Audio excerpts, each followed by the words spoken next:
शुभ प्रभात। मैं विकास UCS KM public school का छात्र नायक। यह मेरे लिए अत्यंत गर्व और सम्मान का विषय है और मैं इस जिम्मेदारी को पूरे समर्पण और व्यवहार के साथ स्वीकार करता हूँ। जब हम बात करते हैं कि एक स्कूली छात्र का जीवन दर्शन किस प्रकार होना चाहिए, तब हम उसे दुष्यंत की इन पंक्तियों से समझ सकते हैं। उन्होंने लिखा था कि हो गई है पीर पर्वत सी पिघलनी चाहिए, इस हिमालय से कोई गंगा निकलनी चाहिए, आज ये दीवार पर्दों की तरह हिलने लगी, शर्त लेकिन थी कि ये बुनियाद हिलनी चाहिए। हर सड़क, हर गली, हर नगर, हर गांव में हाथ लहराते हुए हर लाश चलनी चाहिए। सिर्फ हंगामा खड़ा करना मेरा मकसद नहीं, सारी कोशिश है कि ये सूरत बदलनी चाहिए। मेरे सीने में नहीं तो तेरे सीने में सही, हो कहीं भी आग लेकिन आग जलनी चाहिए। जब हम बात सूरत बदलने की करते हैं, तब हमें इस चीज को सुनिश्चित करना होगा कि वह सिर्फ हमारे विद्यालयों तक सीमित ना रहे, बल्कि उसकी दहलीज को लांघकर समाज तक पहुंचे।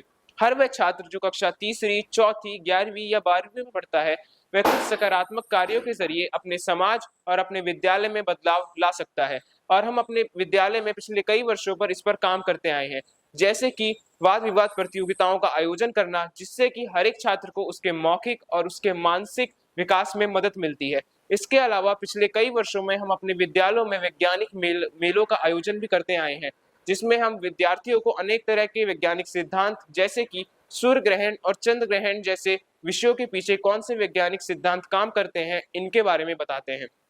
एक बहुत महत्वपूर्ण चीज जो हम अपने विद्यालय में सीखते हैं, वह है नेतृत्व कौशल।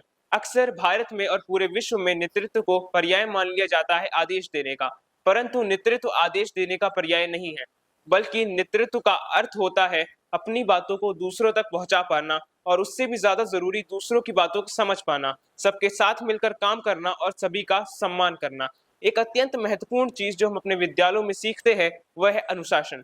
आमतौर पर अनुशासन का अर्थ निकाला जाता है कि सही मार्ग पर चलना, सभी कार्यों को समय से पूर्ण करना, उसके इतर अपने जीवन, अपने कार्य और अपनी ऊर्जा को व्यवस्थित रखना। परंतु अनुशासन का एक बेहद छुपा हुआ रूप भी है, जिसे हम अक्सर भुला दिया करते हैं, और वह है नागरिक शिष्टाचार। अक्सर हम देखते हैं कि हमारे समाज में हमारे सड़कों पर कचरा फेंका जाता है और सार्वजनिक संपत्तियों को बर्बाद किया जाता है। असलियत में ये कमी नागरिक शिष्टाचार की है, और नागरिक शिष्टाचार कहीं ना कहीं अनुशासन से ही जुड़ा है। अगर हम अपने विद्यालयों में विद्यार्थियों को ठीक तरह से अनुशासन की शिक्षा दे पाएंगे, तो कहीं ना कहीं उनमें नागरिक शिष्टाचार भी अपने आप उत्पन्न होता रहेगा। और आखिर में मैं अपनी बात को हमारे देश के भूतपूर्व राष्ट्रपति और बेहद कमाल के वैज्ञानिक डॉक्टर एपीजे अब्दुल कलाम की इन पंक्तियों से समाप्त करना चाहूंगा। उन्होंने कहा था कि जहां हृदय में सदाचार होता है, वहां चरित्र में सुंदरता होती है। जहां चरित्र में सुंदरता होती है, वहां घर में सामंजस्य होता है। जहां घर में सामंजस्य होता है, वहां देश में व्यवस्था होती है। और जहां देश में व्यवस्था होती है, वहां विश्व में शांति होती है। और ये वही वैश्विक शांति है जिसे सारा विश्व ढूंढ रहा है। हो